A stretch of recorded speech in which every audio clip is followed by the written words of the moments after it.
On a humid Sunday afternoon in June 2024, a local news station in Baltimore aired an interview that would change everything. The segment featured Derek Lawson, a 53-year-old former contractor recently released on parole after serving 6 years for second-degree manslaughter. He stood before the camera with practiced composure, speaking in measured tones about redemption, forgiveness, and the lessons prison had taught him. He said he had found God, that he finally understood pain, that he wanted to help others avoid his mistakes. The interview was framed as a story of rehabilitation, a man who had made errors in judgment, paid his debt, and emerged ready to rebuild. But in a modest home 40 miles away, Marcia Wren sat frozen on her couch, watching the man who had destroyed her daughter describe her child's death as a lesson he had learned. Something inside her did not break loudly. It cracked deep, in a place words cannot easily reach. Because how do you forgive a man who calls your daughter's death a teaching moment? How do you move forward when the person responsible for your grief walks free, smiling, telling the world he has changed? This is the story of what happened when control masqueraded as love, when manipulation hid behind fatherly concern, and when a mother's grief collided with a justice system that could not return what had been taken. This is a true crime documentary about Imani Wren, Derek Lawson, and the invisible violence that leaves no bruises but destroys lives just the same. Before we go deeper, subscribe if you love true crime documentaries built on verified facts and real investigative work, and tell me in the comments where you're watching from. The neighborhood where Marcia Wren lived with her daughter looked like 1,000 others across suburban Maryland, rows of trimmed lawns matching mailboxes, porch flags fluttering against the morning breeze. It was the kind of place where neighbors waved politely without ever really knowing each other, where routines provided comfort and predictability felt like safety. Marcia was 41, a registered nurse who worked long shifts at a regional hospital, the kind of caregiver who smiled through exhaustion because that was what mothers did when there was no one else to depend on. She had lost her husband, Michael, 4 years earlier in a car crash on Interstate 97. Since then, it had been just her and her daughter, Imani, who was 14 when Derek Lawson entered their lives. Imani still kept her father's picture on her nightstand, the frame slightly cracked from being cleaned too often, a small ritual that kept memory alive. Mother and daughter had built a life that was quiet and functional. Dinner at 7, school by 8, bedtime at 10. It was not joy exactly, but it was peace. And after years of grief, peace felt like enough. They met at a church fundraiser on a warm Sunday in late spring. Derek, then 47, stood by the raffle table fixing a wobbling sign when Marcia walked by, balancing paper plates of food for the volunteers. Their first conversation lasted only a minute, but it was enough. He was tall, confident, and spoke like a man who had already figured life out. He told her he ran his own contracting business and liked to build things that last. That line, simple as it sounded, struck something deep in her, a promise of stability she had not felt in years. Soon he was calling every evening, checking on her long shifts, making her laugh when the nights ran too long. By summer, he was spending weekends helping around the house, repairing the porch, repainting the living room, earning her trust one small favor at a time. Marcia described him to friends as steady. That word would come to define him in every story she told, even when steady began to feel more like control than comfort. Neighbors loved them. They saw the widow who had finally found happiness, the man who stepped up when others did not. Even Imani seemed to warm to him at first. He helped her with homework, brought her chocolate milk after school, and told her she reminded him of the good parts of her mother. It sounded harmless, even flattering, but over time his praise started to shape itself into rules. By autumn they were quietly married in a small civil ceremony. That was when the shift began, so gradually that no single moment felt like a warning. Derek began to comment on Imani's posture, her clothes, her voice, always softly, always with a smile. "Don't wear that, sweetheart, it's too grown." Or, "You're beautiful, but you don't need to show it off." Marcia brushed it off. After all, Derek was trying to be a father figure, wasn't he? A little strict, maybe, but she told herself that came from care. That is how control starts, softly, with reasons that sound like love. By October, Derek was staying most nights. The house changed in quiet ways no one talked about. The thermostat stayed locked at 72 degrees. The silverware had to face the same direction. The radio volume never went above 10. He said he liked things consistent, and consistency at first felt like security. When Marcia forgot to pay the water bill one month, Derek took over the finances completely. "You've got enough to worry about," he said, his tone warm but final. She let him, grateful to share the burden. She did not see how the control was spreading, not through orders but through dependency. Psychologists who later reviewed the case noted that this pattern is textbook coercive control, the gradual assumption of decision-making authority, framed as helpfulness, that leaves the victim feeling incapable of managing their own life. Marcia was not weak. She was exhausted, grieving, and grateful for someone who seemed willing to carry weight she could no longer hold alone. That gratitude became the foundation of his power. By late 2019 dinner time, once laughter and TV noise had become quiet, Derek sat at the head of the table, always in his work shirt, always straight-backed, always composed. Imani would eat in small bites, glancing at her mother before answering when he spoke. He corrected everything: how she chewed, how she crossed her legs, how she addressed him. "Say yes, sir. It teaches respect." Marcia would glance at him, uneasy but unsure how to object. Every confrontation ended the same way, Derek's calm tone turning her doubt into guilt. "Baby, I'm just teaching her to be a lady. Don't twist it into something it's not." And she would let it go because the alternative, questioning the man who had brought order back into their lives, felt like stepping into chaos again. Friends who saw the family at church events described them as polite, organized, and close. One neighbor later told investigators they looked perfect, like a family that had figured it out. No one saw the rehearsal behind the performance. No one questioned why a teenager had become so quiet. Derek's influence was not confined to the home. He started picking Imani up from school, telling Marcia she worked too hard to do it herself. Teachers described him as polite, charming, protective. Parents at the PTA liked him. He smiled often, but never casually. Everything about him was measured: his words, his posture, his touch. But Imani began to change. Her friends noticed she stopped hanging out after class. She deleted social media accounts she had used for years. Her clothes became looser, her laughter quieter. At home, she stayed in her room more. Music low, door always cracked, not open, not closed. When Marcia asked what was wrong, Imani said she was just tired. Derek said it was teenage mood swings. He always had a reasonable answer, and Marcia always accepted it because it sounded logical. She could not imagine the possibility that the man who fixed her home might be the one breaking her child. One evening that winter, Marcia came home early from her shift. The house was dim except for the kitchen light. Imani sat at the table doing homework, tense and silent. Derek stood behind her, correcting math problems she did not need help with. His tone was soft but condescending, his presence too close. When Marcia cleared her throat, both looked up. Imani's relief was immediate, too immediate for comfort. Derek smiled like nothing was wrong, kissed Marcia on the cheek, and asked how her day was. Later that night, when she replayed the moment in her head, Marcia convinced herself she was overreacting. "He's just trying to help," she whispered to herself. "He's just being a father." She wanted to believe that. She needed to believe that because admitting otherwise meant confronting a truth too heavy to face.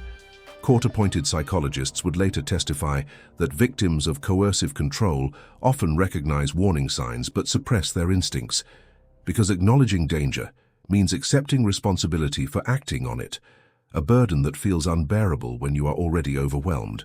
Over the months that followed, Derek's rules hardened into habits. He decided what Imani wore, what she watched, when she could go out, and who she could talk to. Every question required approval. Every plan required explanation. When Marcia tried to intervene, he turned his charm into quiet accusation. "You spoil her, that's the problem. The world's not going to protect her the way I will." And that word, protect, carried the kind of authority Marcia could not challenge without feeling ungrateful. Neighbors saw the family as a portrait of order. Every Sunday they walked into church together, polished and punctual. Derek's hand rested on Marcia's back, his other on Imani's shoulder. gentle but firm, a symbol of unity, they thought. No one saw the tension in that touch. Behind closed doors, the house felt rehearsed, not lived in. Conversations were careful, silences heavy. Even the air seemed to wait for his approval. By December 2020, the family had become a performance, every smile practiced, every moment observed. Derek controlled the lighting, the meals, the noise. Marcia moved around him like furniture, useful but quiet. Imani avoided eye contact, her spirit shrinking under the weight of politeness, yet to the world outside they were perfect. The couple everyone wanted to be, the family everyone wanted to have. Derek made sure of that. He waved at neighbors, donated to charity, helped repair fences. Everyone trusted him, everyone envied them. But perfection has a cost, and control always comes with a price. High school had always been Imani's small world, the place where she could escape the quiet tension of home and just feel like a normal teenager. She spent most days sketching in her notebook, sitting near the back of the cafeteria where she could watch the world without becoming the center of it. That was how she met Trey Hampton, a tall, confident boy with a grin that made people listen when he spoke. He was one of those boys who never had to try, the kind whose name floated through hallways before he even showed up. When he stopped to help her pick up the pencil she dropped after art class, Imani smiled in a way she had not in a long time. For the first time since her father's death, someone made her feel visible. Their friendship grew quickly. Texts after school, long calls before bed, small walks home that stretched into hour-long conversations about the future. He would say things like, "You're different, Imani. You're calm, not like the others." It was not much, but to a 16-year-old girl still learning how to love herself, it meant everything. She would hum around the house again, spend extra time on her hair, laugh a little louder at dinner. Marcia noticed the spark returning to her daughter's eyes and teased her about it. Derek, however, watched in silence. He did not comment much in the beginning, just observed. But there was something unreadable about the way he watched, as if he were studying her happiness, not celebrating it. Trey became the center of Imani's teenage world. He was at every basketball game, every lunch break, every memory she built that year.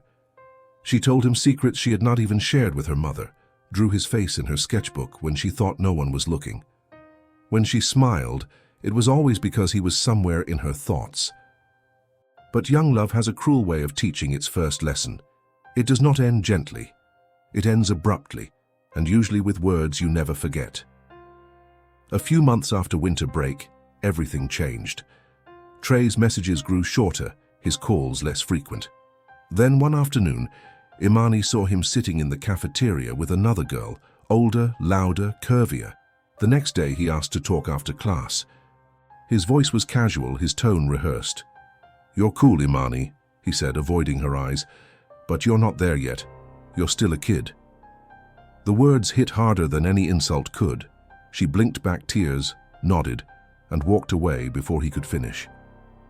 That afternoon she took the long route home, the cold air burning her face, her hands shaking in her pockets. When she reached her street, her throat hurt from holding back everything she wanted to scream. That night at dinner, Marcia asked about school, but Imani barely spoke. Derek watched her carefully, the corners of his mouth lifting just slightly. He did not ask questions, but his eyes told a different story, one of curiosity, calculation, and quiet satisfaction. Later, when Marcia stepped out to take a phone call, he looked across the table and said softly, "Boys your age don't know what they want. Don't take it personally." His tone was calm, almost kind, but the words hung heavy. Imani nodded, too embarrassed to answer. That night she cried into her pillow until the sheets were damp, replaying Trey's voice in her head. Not grown yet. Over the next few weeks, the silence grew. She stopped listening to music, stopped drawing, started wearing oversized sweaters that hid her figure. At school, she avoided her friends. At home, she avoided herself. The mirror became an enemy. Every reflection reminded her of what she was not beautiful enough, not mature enough, not wanted. Marcia noticed the change. She tried to reach out, but every attempt was met with the same tired response. "I'm fine, Mom. I promise." When she mentioned it to Derek, he was quick to reassure her. "She's just heartbroken," he said. "It's normal. Let her figure it out. If you push, she'll shut down." He sounded like he knew what he was talking about. And Marcia, weary and trusting, believed him. What she did not realize was that Derek was not just observing anymore. He was waiting. One evening, Imani sat alone in the living room, scrolling through old photos. Derek walked in, pretending not to notice the tears she wiped from her cheeks. He stood in the doorway, arms folded. "You know," he said quietly, "you're letting that boy's words define you. You shouldn't do that." Imani kept her eyes on the phone. "It's not that easy," she whispered. He stepped closer. "Confidence is a choice," he said. "You'd look more mature if you carried yourself differently. Don't let people mistake innocence for weakness." The words sounded wise, even comforting, but underneath them was something else, an intrusion dressed as advice. The next day he said it again, this time in front of Marcia. "Your mom had confidence at your age," he said. "That's what made her stand out. You could learn from her." Marcia smiled at the comparison, flattered by the mention, and did not notice how Imani's face stiffened. Derek had found the soft spot, the place where Imani's need for approval met her mother's trust. From that day on, Derek made himself a presence in every corner of Imani's life. He lingered longer when she walked into a room, commented on her appearance in ways that sounded harmless, but lingered in the air. "You've got your mom's posture," he would say. Or, "That color suits you, makes you look more mature." The compliments confused her. Part of her felt seen, part of her felt uncomfortable. But after weeks of feeling invisible, attention, even strange attention, felt like warmth. Marcia caught small glimpses of it, the way Imani tensed when Derek entered a room, the way she flinched at his touch on her shoulder. But every time she tried to address it, Derek had an answer ready. "She's just going through things," he would say. "She needs a strong example. I'm just trying to help her see her worth." And because his words sounded like guidance, not control, Marcia let them pass. Imani started spending more time in front of the mirror, adjusting her hair, fixing her shirt, checking her reflection twice before leaving the house. She was not doing it for herself anymore. She was doing it for approval.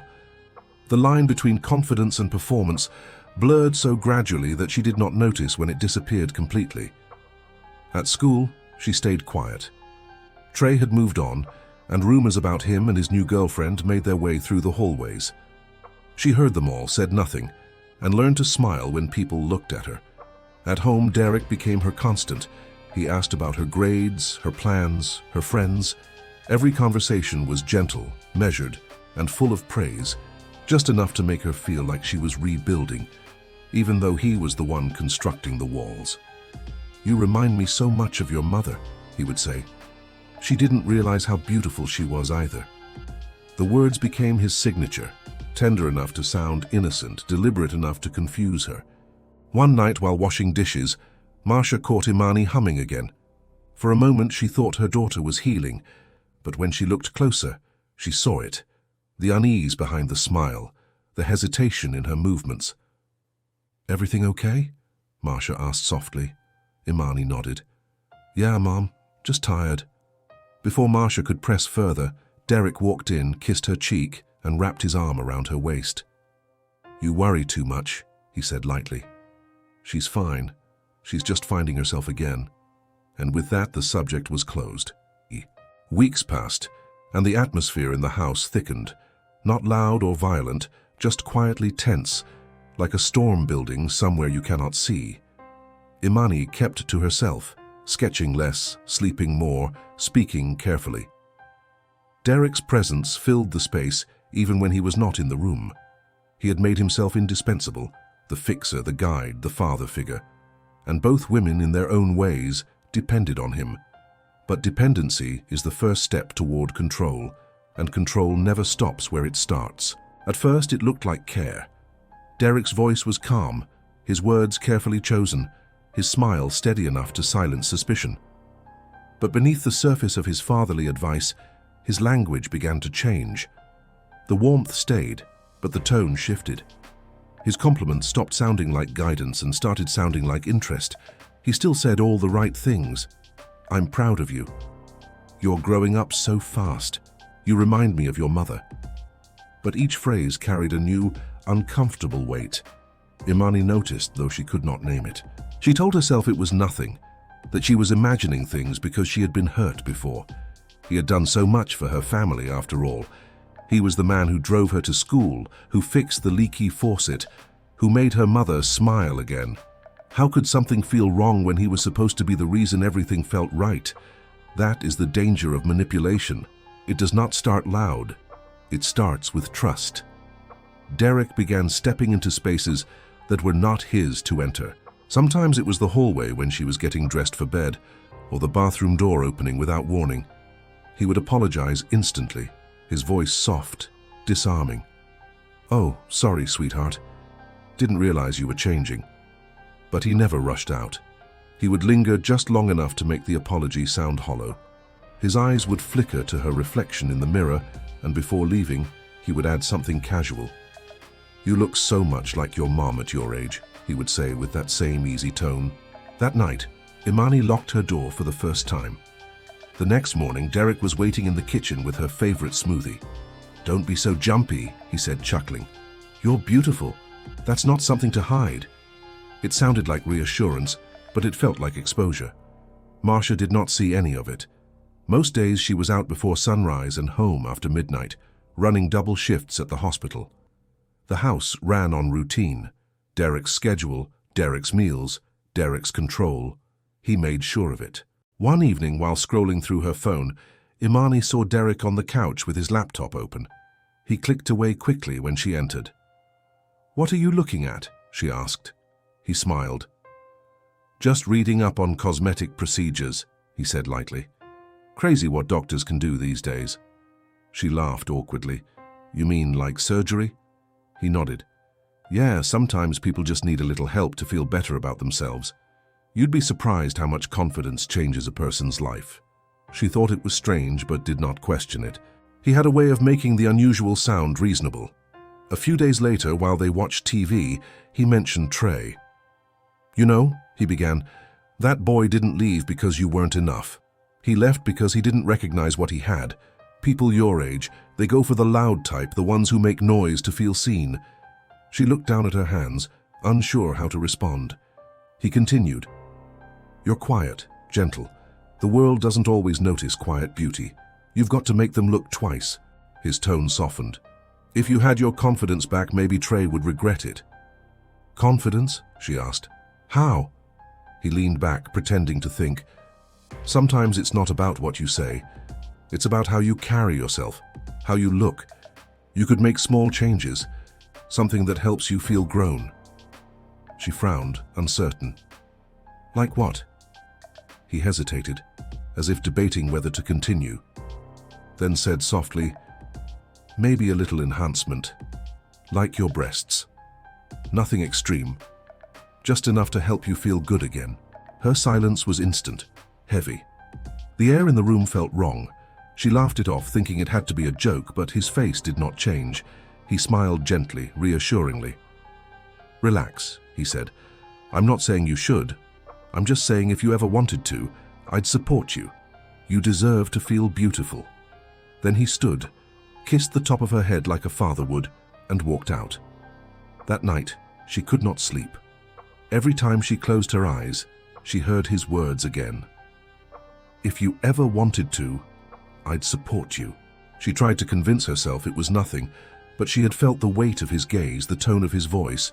It was not fatherly. It was something else, something she did not have the language for yet. He did not bring it up again for a while. Instead, he shifted back into his rhythm, the helpful stepfather, the steady hand.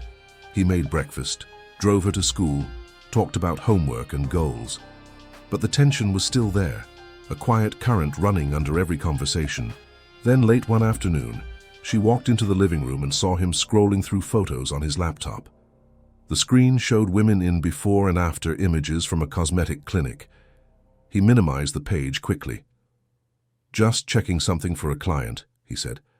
That night she overheard him talking to someone on the phone. His tone was low, deliberate. "Yes," he said. "She's young, but she trusts me. I'll handle everything." Imani froze in the hallway. The next morning, his phone was gone from the kitchen counter. Detectives would later recover the message from his cloud backup months after her death. It was sent to a clinic assistant at Fairfield Aesthetic Center, signed under a false name, D. Lanson. The transaction log showed a payment of $8,700 wired from his contracting business account.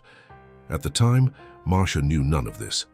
To her, Derek was just being protective, maybe over-involved, maybe too strict, but still a man trying to keep his family together. When she mentioned Imani's withdrawal, he smiled patiently. "Teenage heartbreak," he said. "You can't fix that for her, she just needs time." It sounded reasonable, it always did. Imani started avoiding mirrors again, but for different reasons now. She felt seen in all the wrong ways. Every comment, every compliment, every glance carried meaning she could not explain. Sometimes she caught him looking at her reflection, not her face. He never said anything explicit, but his actions spoke loudly in the quietest moments, passing by her door when it was slightly open, standing too close in the kitchen, resting a hand on her shoulder a moment too long.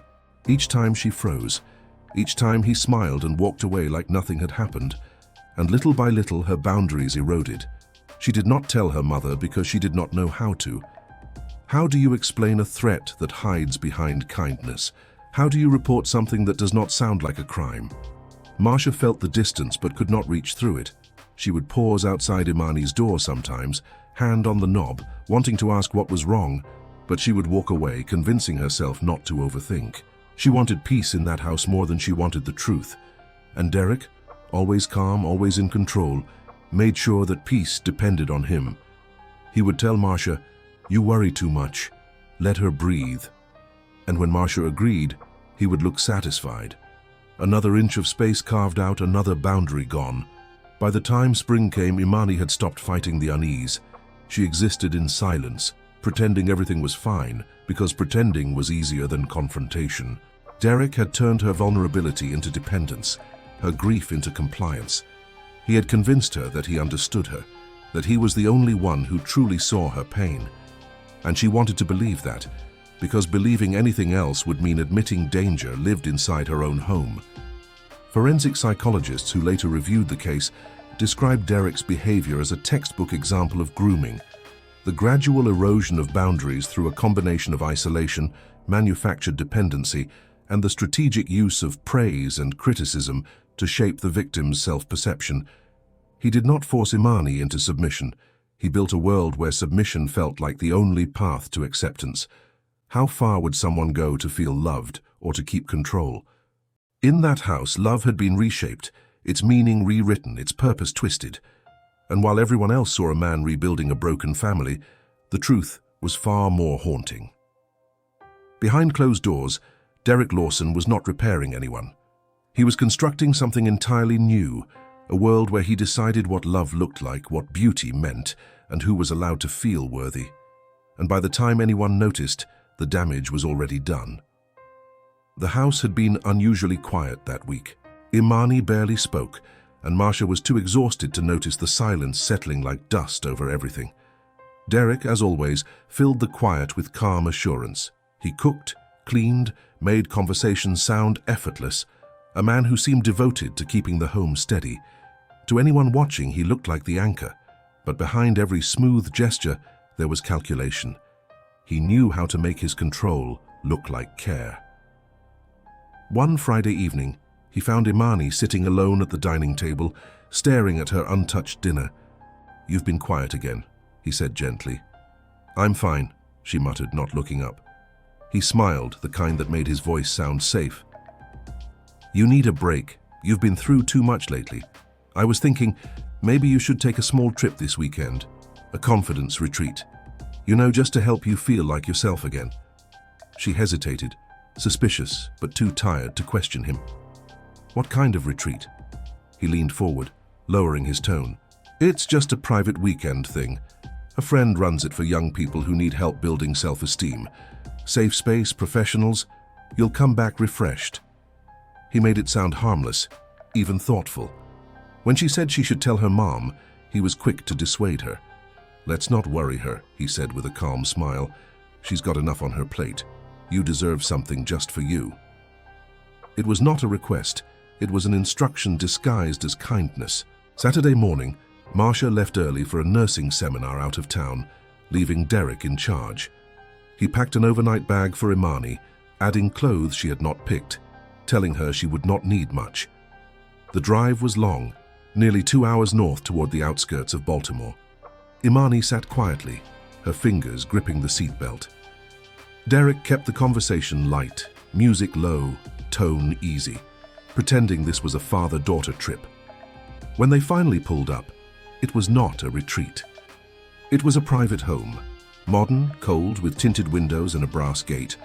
A small sign by the door read, "Wellness." She frowned. "This doesn't look like a retreat," he smiled. "It's part of it. Don't worry, sweetheart. They just help you start the process. After this, you'll feel better, I promise."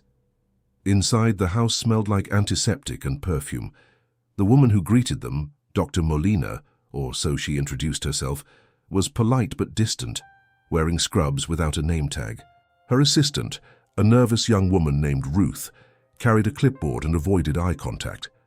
Derek handled the talking, charming as ever. "She's 18, he said confidently, sliding a laminated ID across the counter. "We just want a minor lift, something simple. It's already paid." Ruth hesitated. "There's no record in the system under that name." "It's under the private list," he replied quickly. "You'll find it under D. Lanson. I was told it's pre-approved." A few keystrokes later, the woman nodded. Everything was in order. Money had already cleared. Imani's stomach churned. "I don't want to do this," she whispered. Derek leaned close, his voice soft. "It's just a small confidence thing, baby. You said you wanted to feel better. Trust me, this will help." She froze. Part of her wanted to scream, but the other part, the one trained to obey, to believe his calmness, stayed still. The room they led her into looked sterile, unwelcoming. A surgical table, a row of silver tools, an IV stand. The air conditioner hummed too loudly. Ruth handed her a hospital gown. "Just change and lie down," the assistant said quietly. "It'll be quick." When the mask covered her mouth, Imani's last clear thought was a question she could not ask. Why is he doing this? Hours later, when she woke, the world felt blurry. Pain rippled across her chest, heavy and dull. Her throat burned, bandages wrapped tightly around her body, and the air smelled faintly of alcohol and gauze. Derek's face hovered above hers, smiling softly. "You're perfect now," he whispered. "Don't move too much." Everything went fine. Her vision blurred again and she drifted back into unconsciousness. By the time they left the house, night had fallen. The road back to Maryland was quiet. Imani sat motionless in the passenger seat, tears slipping silently down her face. Derek drove calmly, his hands steady on the wheel. When she tried to ask, her voice cracked.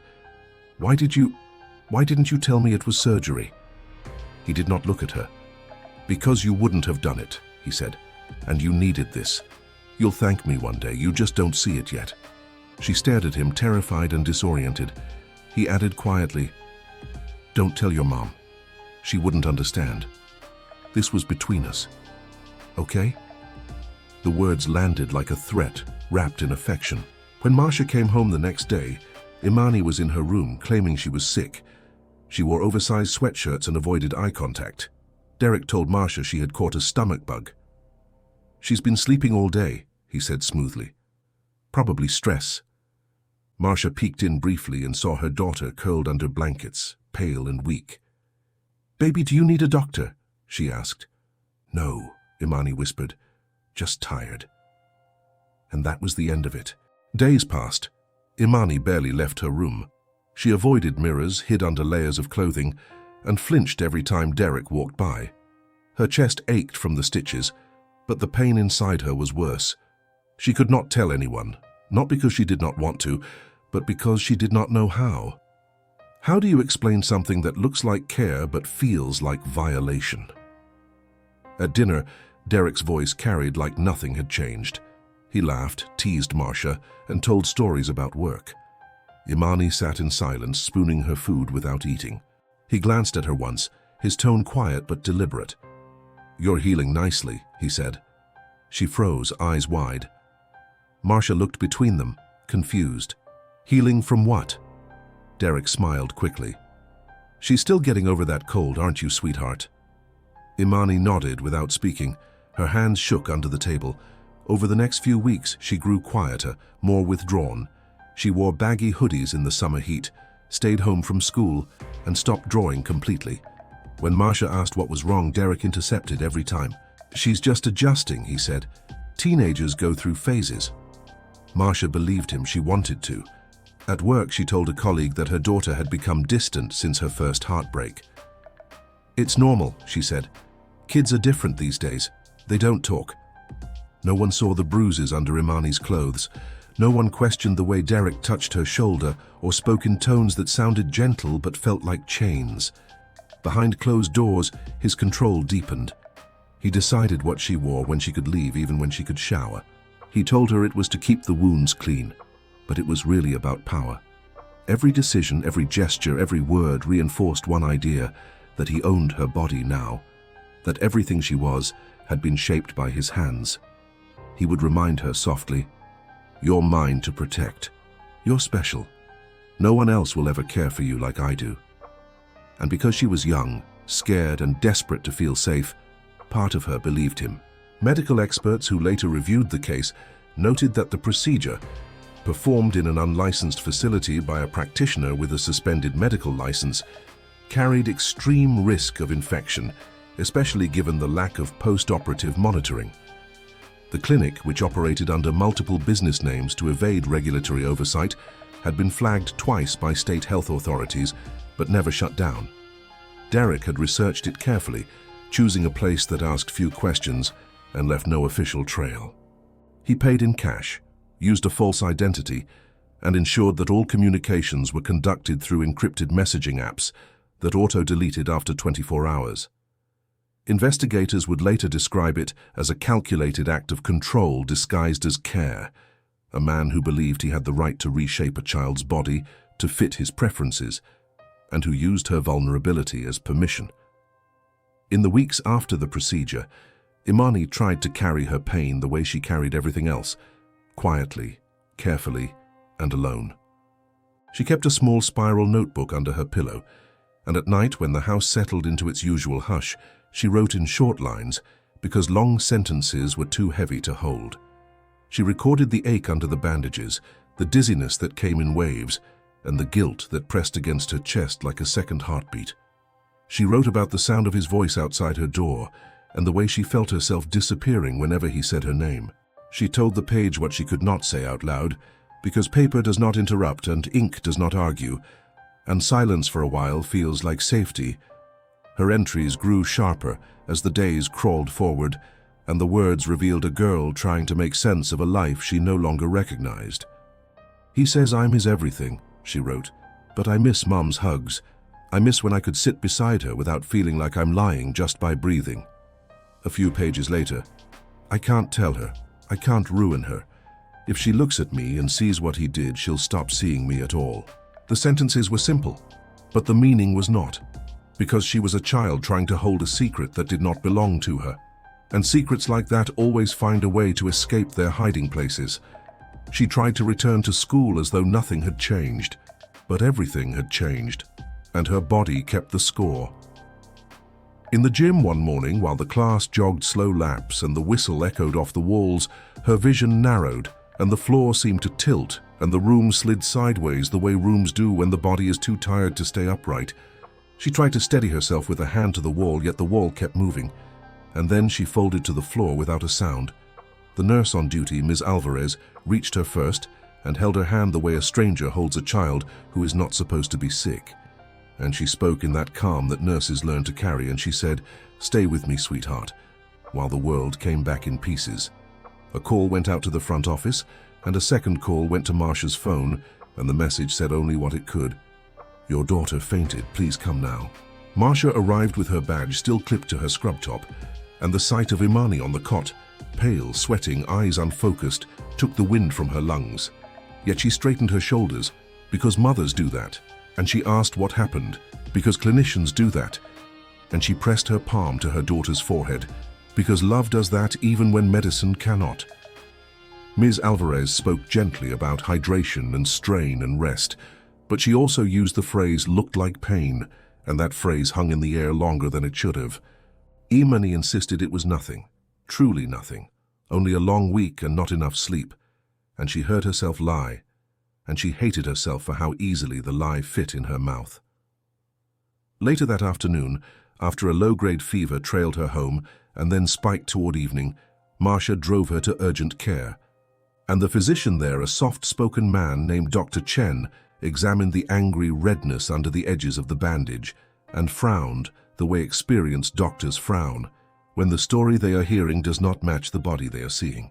He ordered labs, and he kept his voice slow because speed can scare patients, and he said there might be an infection that needed antibiotics and closer monitoring, and he asked the question that mattered most. "Imani, when was your surgery?" The girl glanced at her mother and then at the floor, and she said, "It wasn't surgery, it was just a small skin thing. It's nothing." And the doctor let the sentence hang there, because sometimes the space after a denial tells you more than the denial itself. That night, Derek told Marcia it was a rash, a reaction, something teenagers get when they are stressed and sweating and not sleeping. He suggested lotion and rest and space, and he spoke with that patient certainty that sounds like knowledge, and he used phrases like "no need to panic" and "let's not overreact." And he framed caution as carelessness, so that doing nothing felt like doing the right thing. When Marcia pressed, he smiled and reminded her how easily worry can harm a child who is trying to heal. And he said, "Let me manage this. You've been carrying so much." And she exhaled because she had been carrying so much, and she nodded because exhaustion sometimes feels like trust. Imani kept writing because the page was the only place where the truth could stretch its arms. "He told me to say it's a skin reaction," she wrote. "He said doctors make things worse, and I want to believe him because believing him is easier than thinking about what he did." A line later, smaller, almost hidden in the margin. "I want my mom. I want this to stop. I want to be small again so the world stops looking at me like a shape instead of a person." The antibiotics dulled the fever, but did not settle the pain, and the redness traveled along the incision line like a map someone had drawn with a shaking hand. A week later, while standing in the kitchen drinking water she could not keep down, she felt a sudden hollow wave of heat, followed by a cold that seemed to come from inside her bones. She leaned on the counter, called out softly, and then slid to the floor. The glass shattered. The sound brought Derek from the hall, and he knelt beside her with a curse muttered under his breath, and he said, "Breathe," as though breathing were a choice someone had taken from her. Paramedics arrived to a house that looked too tidy for the emergency inside it, and they did what trained people do when the clock matters. One established a line, another read the vitals, a third relayed to dispatch, and the words "suspected sepsis" cut through the room like a command. On the stretcher, with the ceiling lights passing overhead in staccato flashes, Imani reached for a hand that was not there, and in a voice thin as thread, she whispered, "Tell Mom, I'm sorry." Because children apologize for things that were never theirs to own, when the people who harmed them taught them to carry the blame. In the emergency department, numbers stacked up the way numbers do when a body is failing. Blood pressure too low, heart rate too high. White count climbing, and the chart filled with terms that reduce fear to data, so that clinicians can move through it without drowning. The attending physician, a woman named Dr. Patel with kind eyes and quick hands, said the words that change everything. Post-surgical infection. And then, a beat later, likely contaminated environment. Marcia heard the first phrase as if through glass, and she grabbed for the second as if it were a rope. She asked, "Post what?" Because language can sometimes be a door you refuse to walk through. And the doctor did not soften her answer, because time did not allow softness. Derek stood near the foot of the bed with his arms crossed, like a man who felt wrongly accused by the facts in the room. And he said it could not be surgery because there had been no surgery. And then he said, "If there was surgery, it must have been done poorly by a reckless clinic." And then he said, "The doctors are jumping to conclusions because they always do." and his voice carried the angry certainty of someone who prefers control to truth. Marcia turned to him with a look that begged for explanation, and he looked back with the practiced blankness of a man who has already decided silence is safer than confession. Hours gathered into a night that refused to end. And in that night there were monitors and drips and whispered orders, and the small sounds of a mother praying without words. Nurses moved around the room with the grace of people who have practiced hope into a habit. And one of them, a young woman with a braid wrapped tight around her crown, placed a warm blanket over Imani's shoulders and said, "I've got you." Because sometimes that sentence is all anyone can give. Marcia pressed her forehead to her daughter's hand and told childhood stories in a voice that shook, and she promised 1,000 ordinary tomorrows, as if promises could anchor a ship already taking on water.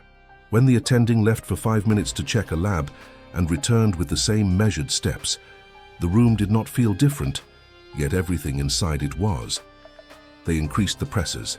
They adjusted the antibiotics. They exchanged looks that carried statistics no parent should ever have to learn. And because some moments are a cliff and some nights are a ledger, the line that could not be held began to drift.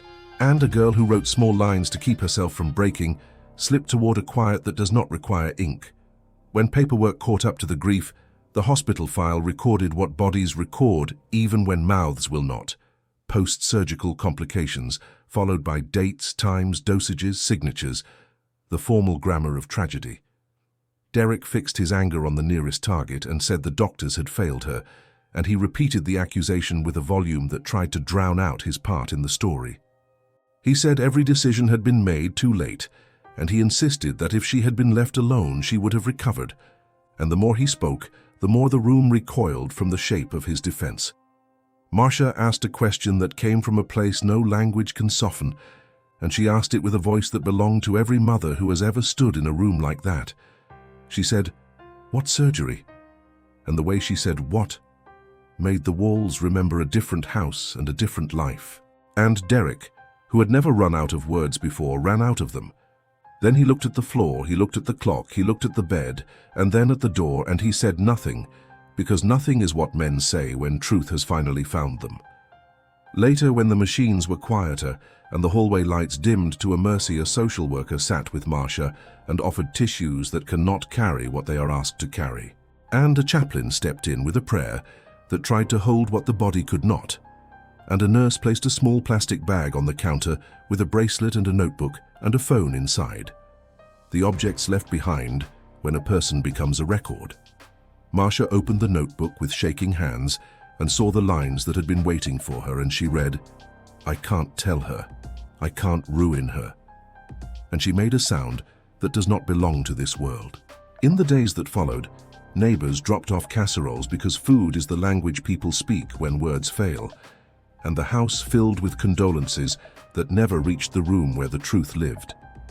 Derek spoke to relatives with the tone of a man who had been wronged by fate, and he told the story the way men like him always tell stories, with himself at the center and the facts arranged in a circle around him. But paper does not forget, and ledgers do not lie. And the hospital record sitting under a stapled cover used the phrase post-surgical complications in a font that did not care about the sound of his voice. Grief had a strange rhythm. It did not come in waves anymore. It lived in the air, in the walls, in every quiet room where Imani's voice used to be. Weeks after the funeral, Marcia moved through her days like a ghost. She worked, she cleaned, she prayed, but nothing connected.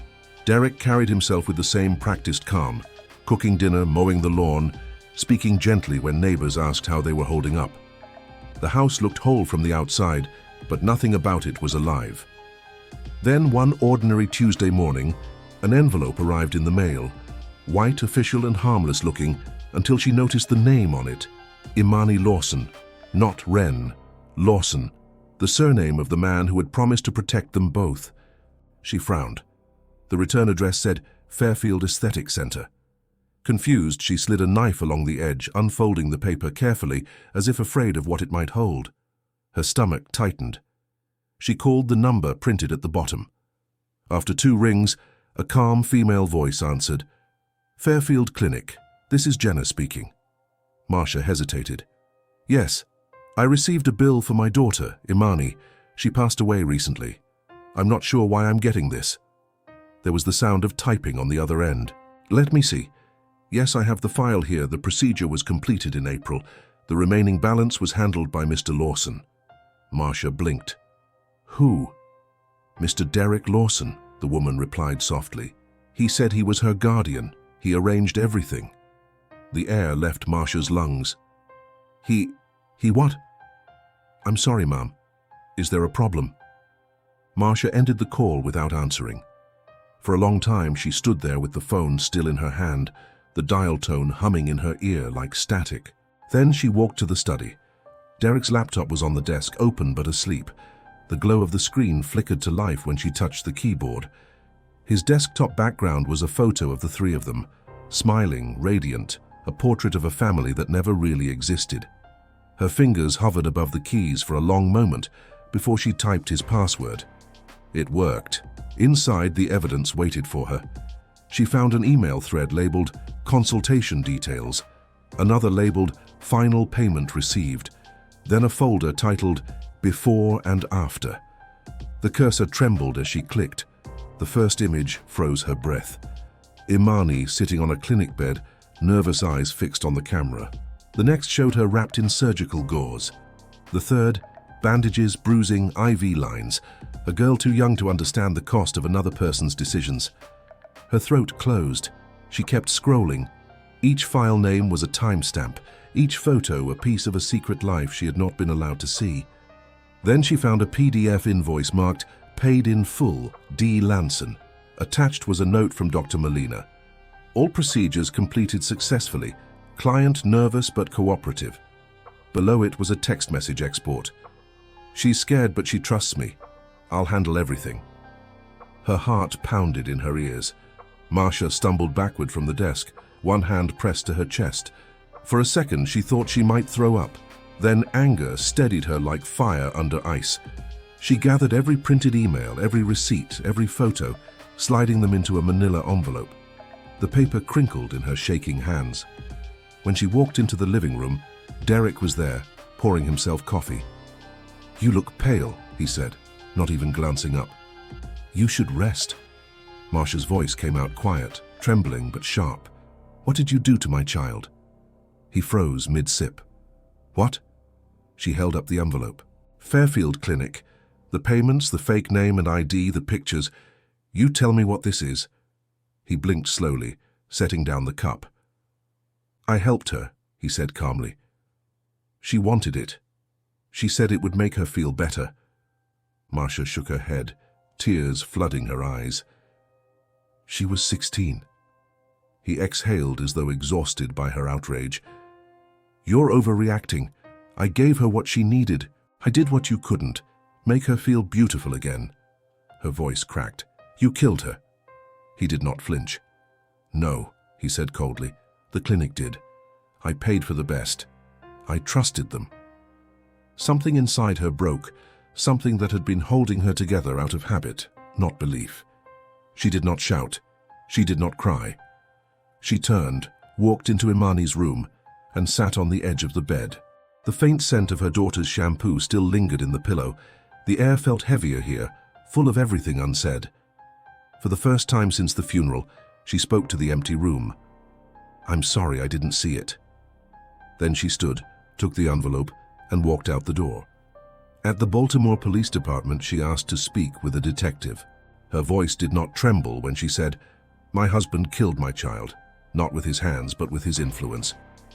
Detective Angela Rhodes, a woman with calm eyes and careful movements, led her into an interview room. Marcia laid the envelope on the table and opened it like evidence in a case she had been preparing all her life. Email chains, receipts, photographs, all of it spread across the metal surface. Rhodes flipped through the papers slowly. Her pen paused on the text message that read, "She's nervous, but she trusts me." "Where did you get these?" the detective asked quietly. "From his laptop," Marcia said. "From his lies." Rhodes nodded once. "We'll need copies of everything. You've done the right thing." Marcia did not respond.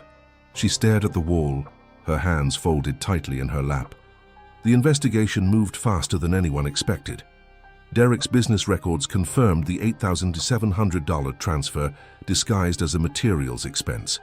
His messages with Dr. Molina established his involvement, and the clinic's assistant identified him without hesitation. There was no more denying what he had done. 2 months later, an arrest warrant was issued. Derek Lawson was charged with second-degree manslaughter and unlawful medical facilitation. When officers came to the house, he did not resist. He only asked if Marcia would visit him. She did not answer. In court, he sat in a pressed suit, shoulders square, as if image could still save him. The prosecution read every email aloud. The jury listened to the clinic's nurse describe how he had used a fake ID to pass Imani off as an adult. Dr. Molina lost her license before the verdict was even read. Marcia attended every hearing. She sat in the same seat, never speaking, her face calm but her eyes hollow. She did not cry when the verdict came. She did not flinch when the sentence was read. 8 years in prison, the judge said quietly. This court cannot ignore the reckless disregard you showed for a child's life. The gavel struck, and it was done. 8 years in prison. That night, Marcia drove home in silence. She parked outside the house and sat there for hours, engine off, staring at the porch light that no longer meant home. Inside, the walls still carried his voice, but it no longer held power. She walked into Imani's room, sat on the bed, and opened the same notebook her daughter once hid under her pillow. The last page was unfinished. A single sentence trailed off mid-thought. She traced the words with her fingers and whispered, "You have justice now, baby." But justice did not feel like peace. It felt like standing in the ruins of something that could never be rebuilt. June 2024 came in hot and heavy, and the state opened a gate that never should have closed this quickly. After 6 years, Derek Lawson stepped out on parole for good behavior, and the first camera he faced treated him like a lesson instead of a warning. The lower third on the evening news read, "Ex-contractor seeks redemption after family tragedy." And he stood there in a grey shirt with a careful smile saying, "I made mistakes, but prison teaches you forgiveness." The mic stayed close. The lens did not blink. And the word forgiveness floated across the room like perfume that did not belong to the body wearing it. Marcia watched from the same couch where Imani used to nap with a blanket crooked under her chin, and the room narrowed until the screen felt like a window she could not close. She muted the sound, but the shape of his mouth still said, "Forgiveness," and it burned. Her therapist had said that morning, "Closure doesn't come from punishment, it comes from peace." And the line was kind, measured, and true for people who sleep. Marcia knew better. Peace never came, not to houses that learned to measure time by absence. A week passed, then 2, and the story cycled through talk shows and quiet comments at the grocery line. Parole made his new address public through the state registry, a database colder than any room she had worked in. And there it was, a rented townhouse in Dover, Delaware, stamped and verified. She wrote the street on an index card and slipped it behind Imani's photo because ink steadies hands when memory shakes them. "By July, you'll be sleeping better," the therapist had said, with hope shaped like a wish. By July, Marcia was driving north with the radio off and the windows cracked, listening to road noise and the soft rattle in her chest. The neighborhood in Dover was ordinary in a way that insults the word. Small yards, a leaning wooden fence, porch lights that clicked on at dusk like habits. She parked half a block down, killed the headlights, and let the car hum until it cooled. The night held its own chorus. Air conditioners droned, a dog barked twice, a freight train moaned somewhere far. Derek came out once to smoke and leaned on the post as if it had missed him. He laughed into a phone she could not see, and the sound slipped down the street like a coin rolling into a drain. She kept a small notebook in the glove box, the same kind Imani used to buy for art class, and she logged details that felt like stitches holding her together. Monday, 3:12 p.m., delivery driver, package the size of a shoebox. Tuesday, 9 a.m., parole van, 11-minute check-in. Wednesday, 7:40 p.m., neighbor in yellow dress, short chat by the maple. The notes were simple, and simple hurt, because the ordinary looks cruel when you are watching the person who ended your child's ordinary life. Friends texted, cookouts, church potluck, a movie, and she replied with thanks and soft refusals. She told her sister she was resting, then drove the route again because ritual is what remains when faith runs out. She timed the corner patrol car, memorized the red blink of a porch camera, mapped the alley that smelled like yeast from the bakery that started before sunrise. Sometimes she almost turned the wheel toward home, and a ghost of Imani's laughter flashed through her, and for half a second, her throat opened. Then she saw the headline again, "Seeks Redemption," and the softness closed like a fist. She questioned herself in those long idles, and doubt arrived like a seatmate. Maybe this isn't helping, she thought, but stopping would feel like erasing her. And that truth settled in a place deeper than sleep. Her therapist's voice returned. Practice breathing, call someone, eat. And she did all three, and the ache did not move. She wrote again. Thursday, 5:26 p.m. Blue cap, grocery bag, pauses to watch the sky. Redemption, the anchor had said. Reckless disregard, the judge had said. Peace, the therapist had said. The body kept its own dictionary, and none of the words matched. A deacon from a church in Dover spoke to the paper and called Derek a man walking in grace now. And the line traveled farther than caution does. Marcia printed the article and folded it into thirds, then unfolded it, then folded it again because hands need tasks when hearts are loud. She reran the night of the interview in her mind, his posture set to gentle, his answers tuned to receive. And she remembered the way a jury listened to emails instead of tears, and she felt that old clean anger sharpening like a tool return to the drawer. On a storm night, the rain stitched the windshield with silver, and wipers marked time better than clocks. Derek took a call under the awning, and thunder rolled over the roofs like furniture being dragged upstairs. She clicked her pen and wrote the minute, because order still felt like shelter. A porch light across the street flicked on and off. A child's shadow crossed a blind. A bus coughed past the corner with its brakes squealing. She could smell wet soil and hot engine and the rubber ghost of tires, and she held the steering wheel until it warmed like a hand that promised not to let go. She did not plan revenge. She measured distance. She did not rehearse violence. She rehearsed truth. The registry had given her the address. The map had given her the turn. And grief had given her this stamina no one would envy. For most people, closure means moving on, her therapist had said. Marcia answered the dashboard softly. For me, it means going back. And the car answered with the low tick of cooling metal, and the street answered with its crickets, and the sky answered with another long, low roll. The news cycle moved away as news must, but the crawl returned sometimes in late broadcasts. Seeks redemption. And she would lower the volume and sit with the quiet. Redemption belongs to the living, she decided, and the living must prove it. She wrote his address again on a fresh page, underlined it once, then twice, then closed the notebook slowly, and the sound it made, thin, hard, final, clicked through the car like a latch.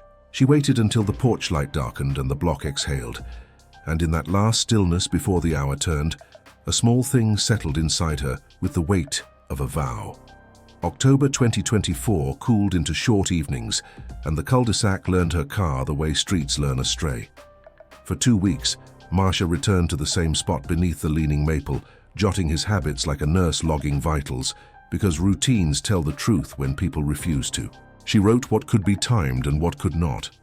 The bakery truck at dawn, the parole check at 9, the neighbor in the yellow dress who watered the maple at dusk, the exact minute his porch light went dark. The notebook steadied her hands, yet every line carried heat. Doubt sat beside her and spoke plainly.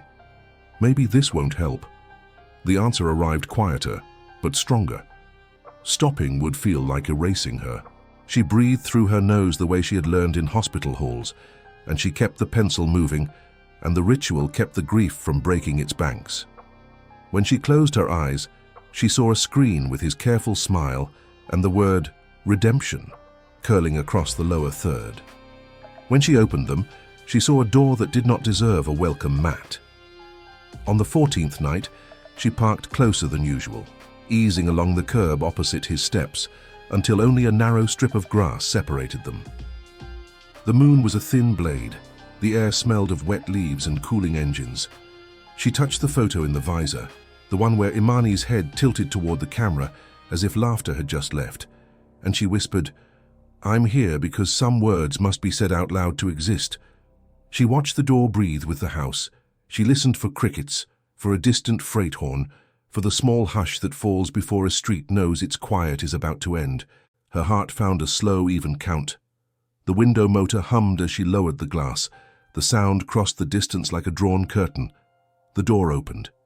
He stepped into the frame with a takeout bag swinging from one hand, surprise flickering across his face, when he noticed a car so close and so still. He did not yet know who sat inside. Or maybe he did. Men who live on control notice the slightest change in their light. Her voice reached him first, level, steady, almost gentle. "You took her confidence," she said. You took her life. I'm here to take the rest." He lifted his free hand, already building the old bridge made of charm and denial. "Marcia, you don't have to do this," he said, tone mild, cadence trained. "I tried to help her. You know that. You're hurting, and people are feeding you stories. And if you just..." She saw the same shape he had worn in court, the careful humility, the soft plea, the sentence that twists until guilt sounds like mercy. The street seemed to lean toward the words. The maples held their breath. A dog paused mid-bark. Time offered her a thin moment to step back, and a shadow of Imani's laugh crossed her chest like a hand. It was warm, and then it faded, and the quiet behind it felt like truth. She raised the pistol she had practiced with at a no-questions-asked range, and she held it with both hands, and she fired once through the open window. The sound slapped the siding, ran the length of the cul-de-sac and came back softer. He rocked against the jam as if the house had refused him, then slid to the mat with the bag still in his hand. Insects went silent. A porch light flared against rain-damp boards. The dog barked twice, then 3 more times, then stopped. Somewhere a television kept talking as if nothing had happened. She set the pistol in her lap, folded her hands over it, and watched the seam where curb met asphalt until her breath matched the rhythm of the engine's faint tick. The neighbor in the yellow dress stepped into the wash of her own porch light and lifted a phone to her ear, whispering an address with care. The first cruiser turned into the court in under 4 minutes. Tires chirped. Blue light slid up the siding and across her windshield.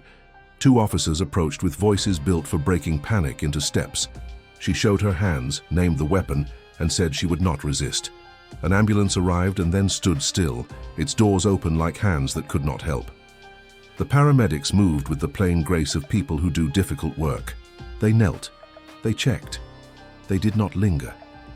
Pronounced at scene is short language, and short language is what paperwork uses to carry weight it cannot feel. A young officer collected the gun in gloves. Another placed a blanket around her shoulders that did not offer warmth. She stared at a crack in the sidewalk and counted its branches until the counting steadied her spine. They put her in the back of the cruiser without cuffs. The seat felt too clean for the life it carried. At the station, under lights that flattened faces, an investigator asked, "Why tonight?" Marcia answered without decoration. "Because he walked free," she said, "and she never will." She signed where they pointed, and when the form used premeditation and intent, she did not argue. Media gathered outside, microphones lifting like weeds after rain. A headline online said, "Mother breaks silence in deadly shooting," and silence did not feel broken at all. By December 2024, proceedings concluded. An indictment, motions, a short calendar, and a courtroom that kept its temperature whether lives bent or not. Prosecutors called the notebook a plan, the dates a map, and the 14th night an endpoint she had drawn. They were not wrong. The defense asked the jury to hear despair and to understand a mother narrowed down to a sentence and a grave. They said, "Trauma keeps its own clock, and the law can measure only hours." Those words were not wrong either. Courtrooms have their own sounds. The soft cough, the bailiff's step, the steady hum of air through vents that have outlived many verdicts. The judge kept notes in tight lines. The seal watched without reply. When the prosecutor lifted the visor photo and the worn edge of the notebook, a few jurors looked down as if memory might hide somewhere near their hands. Marcia wore grey. She kept her fingers interlaced so they would not shake. When asked if she wished to speak, she rose and faced the box with a gaze that did not wander. "He walked free," she said. "She never will." She did not add a word, because some sentences are complete at 12 syllables. The jury filed out and the room held its breath, and the clock did what clocks are made to do. They returned before the hour was over. The foreperson stood, voice careful, "Guilty, first-degree murder." The judge read life without parole and added, "This court recognizes your grief, but the law cannot surrender to it." The gavel found the block with a sound that was neither loud nor soft, only final. They led her through the side door without cuffs.